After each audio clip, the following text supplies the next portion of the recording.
When I... You're probably the only person in this room who would know. It wouldn't surprise you to know that she's not too fond of me. She hates you like the devil hates holy water.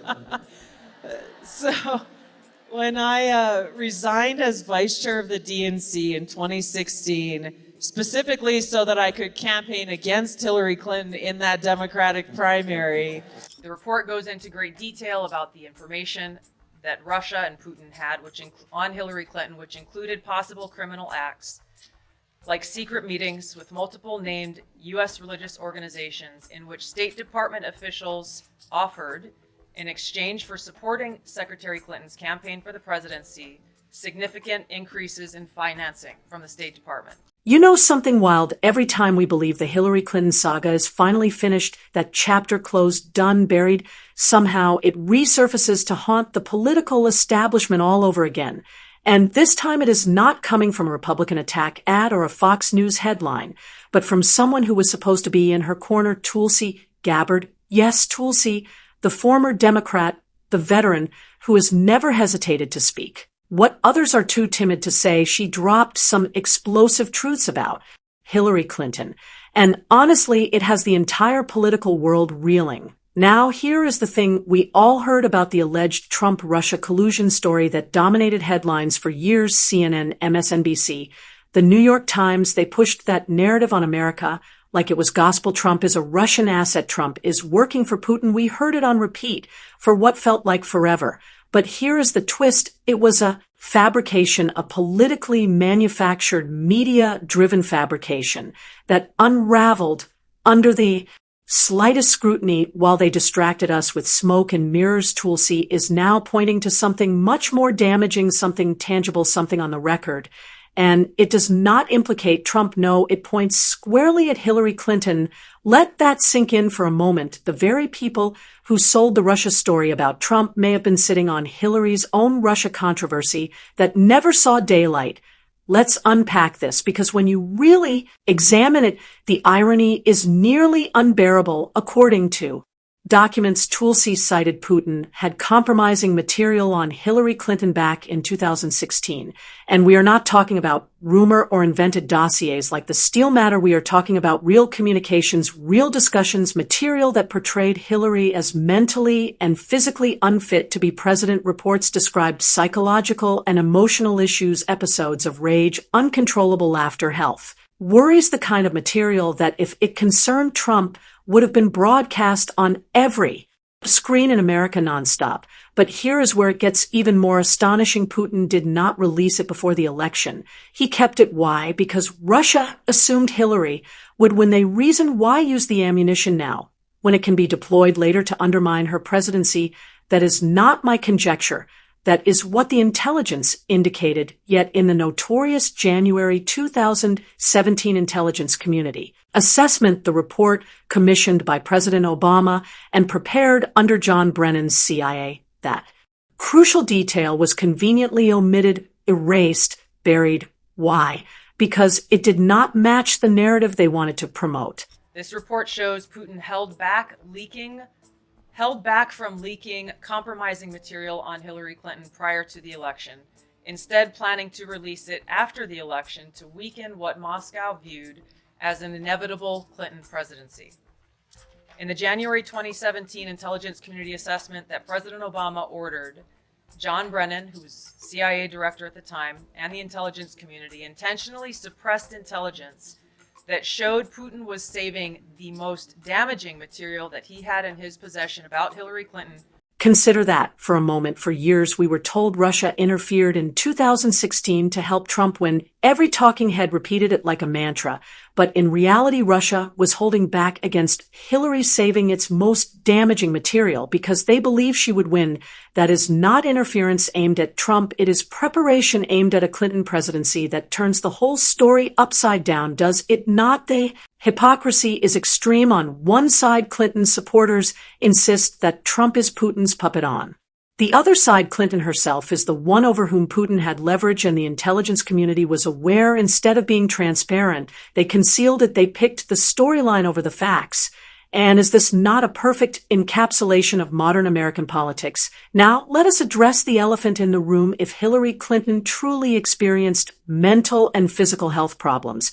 And if the DNC was aware why. Was she the chosen candidate in 2016? Was this not the party that professed to value fitness for office? Was this not the party that criticized Trump's health, his mental state, and his tweets? Yet behind closed doors, they were allegedly supporting someone who could not control her emotions, who may have been facing serious issues while overlooking better alternatives. Why? Because it was Hillary's turn. Essentially, the documents that Russia claimed they had portrayed Hillary Clinton as having mental health challenges that would result in fits of laughter and fits of rage. It also pointed out some very specific physical health concerns that apparently leaders within the DNC were discussing amongst each other. That's right. This wasn't invented intelligence like the Steele dossier. This was supposedly These emails. Emails within the and DNC communication that among were senior hacked. DNC officials. Right. Hit that subscribe button. And let's get into it. Recall that vibe in 2016, like the Democrats had already made up their minds the presidency felt like a family heirloom. First Bill, then Hillary. That was the blueprint. It did not matter what the voters wanted. It did not matter if Bernie Sanders had momentum or if the country was fed up with polished career politicians. It was supposed to be Hillary's period. And you know what? That is exactly why Trump won. Not because Russia brainwashed millions of Americans with Facebook memes, but because people were tired of being told who their president should be. They were tired of elites assuming they could handpick leaders like royalty. Trump's victory was not just a win for him. It was a giant middle finger from the American people to the political establishment. To that November 2016 election, it would have very likely had a devastating effect on her campaign. Totally. I mean, that she was addicted to tranquilizers. Yes. And then you now look at that footage of her at the 9/11 ceremony in New York being sort of staggering towards her van and having to be pushed in there. And now you look at that with different eyes. But wait, there is more. Tulsi did not only discuss Hillary's health problems. She went further. According to records, Hillary Clinton allegedly used State Department resources and taxpayer-funded assets to aid her campaign. That is not routine politics. That is an abuse of authority. Imagine being so eager for the presidency that you erase the boundary between government work and campaign activity. It is the sort of conduct that, if anyone else had attempted, would have ended their career immediately. Yet, for Hillary, it was swept aside. And it makes you wonder how much more has been hidden, how many scandals never passed the gatekeepers of the mainstream media. We know about Benghazi, we know about the emails, we know about Libya, but if Tulsi revelations are accurate, we have barely scratched the surface. The report goes into great detail about the information that Russia and Putin had on Hillary Clinton, which included possible criminal acts like secret meetings with multiple named U.S. religious organizations in which State Department officials offered, in exchange for supporting Secretary Clinton's campaign for the presidency, significant increases in financing from the State Department. Take a moment here because I want to ask you, do you ever get the sense politics is simply one giant cover-up machine, like the truth only emerges when someone bold enough risks their whole career to expose it? Tulsi Gabbard is not flawless, but one thing you cannot deny is her bravery. She did not merely leave the DNC in 2016. She left so she could openly run against Hillary Clinton. And because of that, she became public enemy number one inside her own party. Consider how uncommon that is. Most politicians follow the line. Tulsi broke it. They also had documents that showed the patronage of the State Department to State Department employees who would go and support Hillary Clinton's presidential campaign. There were high-level DNC emails that detailed evidence of Hillary's, quote, psycho-emotional problems, uncontrolled fits of anger, aggression, and cheerfulness, and that then Secretary Clinton was allegedly on a daily regimen of heavy tranquilizers. Now, some people will dismiss this as mere conspiracy theory. But is that really the case? When you connect the dots, the pattern is impossible to dismiss. Hillary Clinton has stood at the center of controversy after controversy for decades. Whitewater Travelgate, Benghazi, The email server, the Clinton Foundation, each time we are told it is nothing, just Republicans making a fuss, yet years later facts begin to trickle out. And suddenly those so-called conspiracy theorists do not seem so outlandish anymore. Policy has been a disaster for our country and the world. It's resulted in the deaths and injuries of so many of my brothers and sisters in uniform.